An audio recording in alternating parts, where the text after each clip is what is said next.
Hello everyone, welcome to another episode of TCG Talk, back today with another video. And in today's video, we're going to be going over the top 8 placings for the Chicago Brawl presented by MinMax.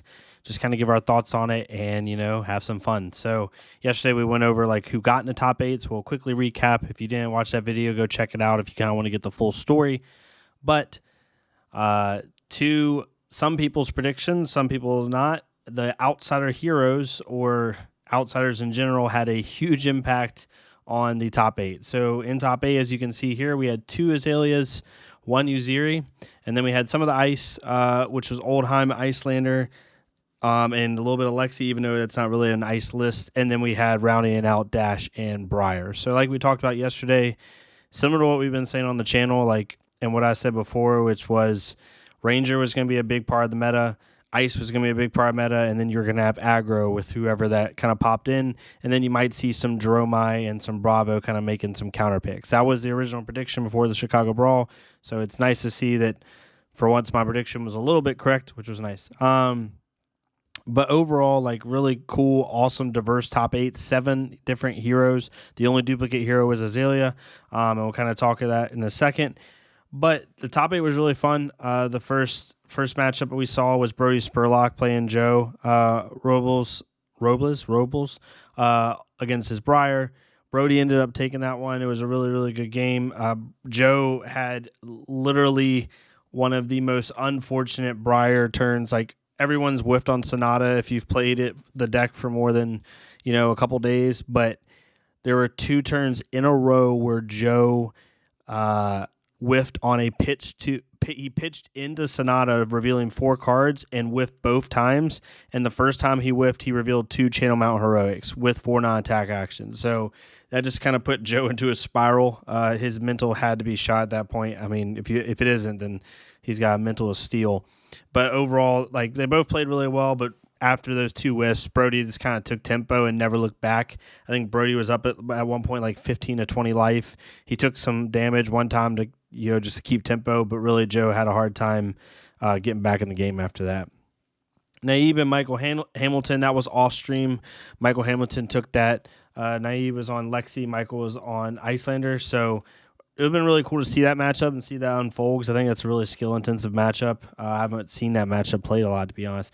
But Michael took it. And then we had Jesse Hudak and Levi Rauch. That was also off stream. Jesse was on Oldheim, Levi was on Azalea, and Levi took that one. I'll be really interested I'm sure Levi's going to put out a video what his thoughts were on that Oldheim matchup, because it seems like in the Discord that Levi said Oldheim still is a hard matchup, and it hasn't improved a whole lot even with the new tools. So it was really cool to see him pull that out. And then finally, Sam Dando played Aiden. Sam was on Uziri, while Aiden was on Dash.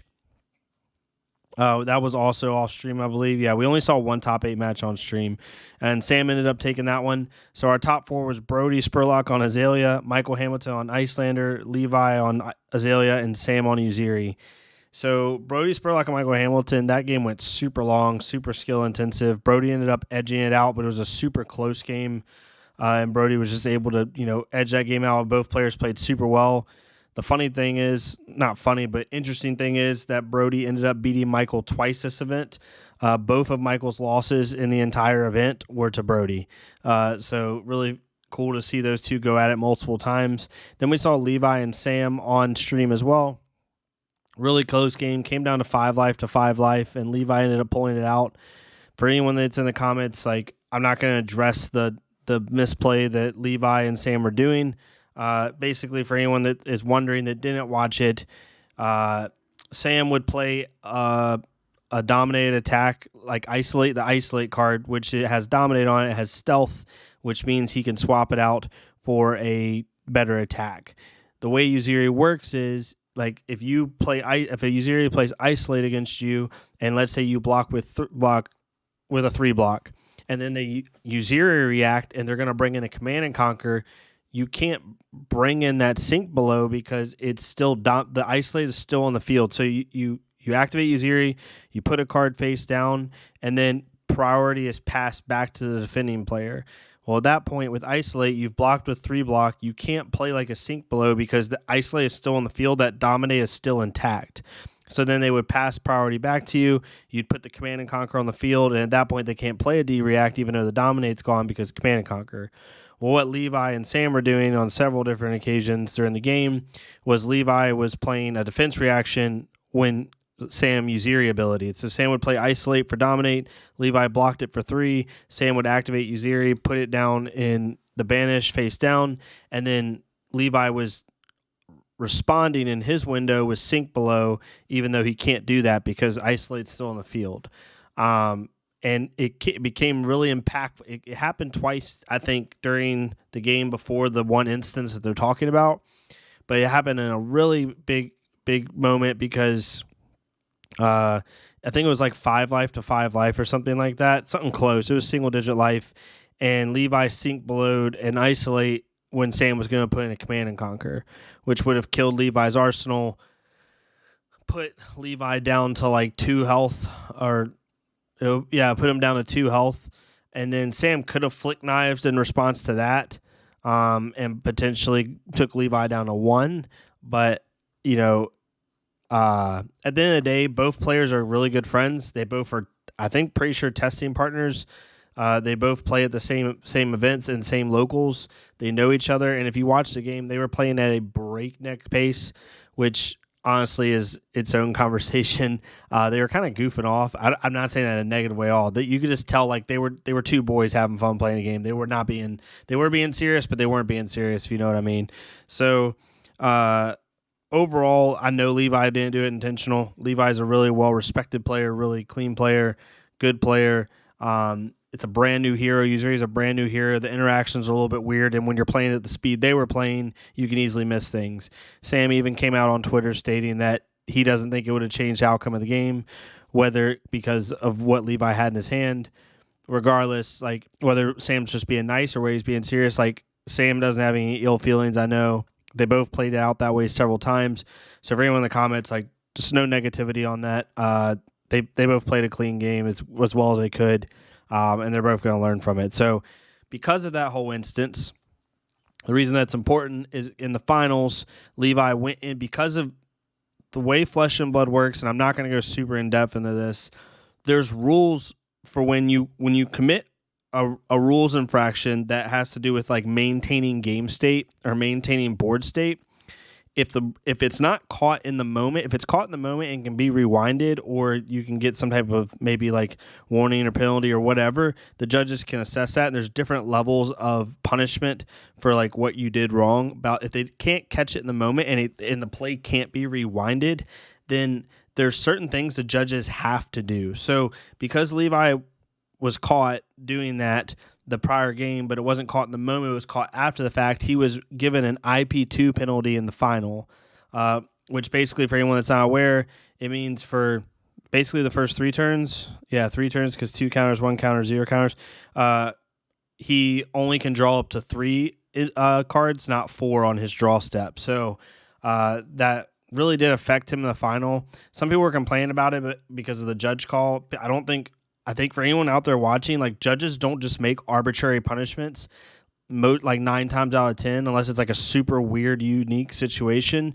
Most of the time they have like set like reprimands that they make per what happens per the judge like book. Like, so that was a penalty that the judge imposed based off what Flesh and Blood's rules are, not what the judge's like judge call was. So just keep that in mind. Anyway, played in the final. Really, really good game. Azalea Mirror, for everyone out there saying Azalea was bad or that Azalea sucks or that, it's all hype. Like, I think this event proved that that's bullcrap. This is not a Pro Tour event. This is not Worlds. This is not Nationals. But this was a 100-plus player event with very, very talented players in it. Like, if you look right here, like just in this top 8, you have Brody Spurlock, Michael Hamilton, Levi, Sam, Jesse has been on Oldheim. Like, you have some of the best players on their respective heroes in this top 8. And on top of that, there was other like really notable players there. Yuki Lee Bender was there, I'm pretty sure. Mask of Momentum was there, I'm pretty sure. There's like a bunch of really good players. It was a 100-plus player event. I mean, in my opinion, I equate as far as like talent and difficulty, this was on par with a calling. Maybe like a little bit under, but pretty much on par with a calling. So just kind of keep that for what it is. I think it's a really good measurement. But yeah, Brody ended up taking the final over Levi. The IP penalty actually didn't. I mean, I'll let Levi like explain on their channel. I don't think it hurt him too much. Levi kind of just blocked out and like maintained a decent life disparity between that. I think it was only like 6 life or something like that, something really small by the time his IP penalty was up. So they played each other really well. The ending was amazing. That was one of the best finals I've ever watched. So basically, it was like 1 life to 2 life or something like that. It was Brody's turn. Brody has a premeditate in arsenal, and he has a spire sniping in hand. He basically has 2 choices. Levi is at 2, I think. He can either blind Azalea and hope he draws into a 0 or a 1-cost arrow, sinking the premeditate. And if he gets the blind Azalea, he wins. Or he plays the premeditate, he activates bold eye bracers, puts in spire sniping, flips it, or not flips it, but puts it in face up. When he puts it in face up, spire sniping's ability procs, which means he can look at the top 2 cards of his deck and order them any way he wants. And then if he can find an arrow, then he Azaleas and he wins. So that's what he did. He ended up playing the premeditate out, put the spire sniping in with bullseye bracers, and he found, I think it was a drill shot on top, which was really, really cool. So, and that was a really interesting play because a lot of people, it might seem obvious, but like he has a choice. Either he blind Azaleas the premeditate, and if he draws into a 0 or a 1-cost arrow, he's good. Or he plays a premeditate out, puts the spire sniping down, but if he finds a 1-cost arrow, not a 0-cost arrow, he loses because he can't pay for the 1-cost arrow. So he has to hope he finds a 0-cost arrow. So it was very, very risky play. He very much went like go big or go home. I mean, like the turn before that, he blocked just enough to live. And he basically said, if I don't beat you next turn, I'm going to lose. So it was like the ultimate risk play, which for a player like Brody, who's normally very methodical and very like safe, and I don't mean that in a negative way, he just plays very safe and very like, he always makes the safe play. But he rarely is going to make overcalculated risks. That time he just kind of made an overcalculated risk and said, hey, I'm either going to win at this turn or not. So that was really, really cool. But yeah, overall, the event was really awesome. Seeing Azaleas do well. Like we said yesterday in the video, one of the most interesting points was Dromai was the most represented deck in the field at like 15 people, and no one made top 8. And then Oldheim was like the 4th most represented deck with like 11. Only 1 made top 8. So we'll have to see how this changes. I think decks will definitely get more defensive. You'll start seeing more D-Reacts, more Oasis, more Reinforced Lines, things like that. So it'll be interesting to see like how the Azaleas and even Uziris kind of play around that, because decks are going to be teching for them now, which is what every great deck in the format has had to do. You basically have to decide like, what adjustments do I make based off what people are doing to me now. So it's going to be really interesting to see what happens at the Pro Tour. I'm not saying Azalea is going to be like dominating at the Pro Tour, but I do think she'll be represented. And I think people now have to care about how she plays, and they have to make deck choices based off of her. And I don't think anybody guessed that there was going to be an Azalea mirror and it was going to do so well that now people are going to have to tech for her at the Pro Tour. That's just nuts. So yeah, let me know what your thoughts are. Let me know, what kind of decks you're looking at now and how this affects your viewpoint on the meta. Like I said before, I think it's Ranger, just in general. Ranger, Lexi Azalea, not really Riptide, but Ranger, Ice, and then aggro, and then you're going to have like onesies and twosies, Dromai and Bravos sneak in there. I think that's kind of that meta right now.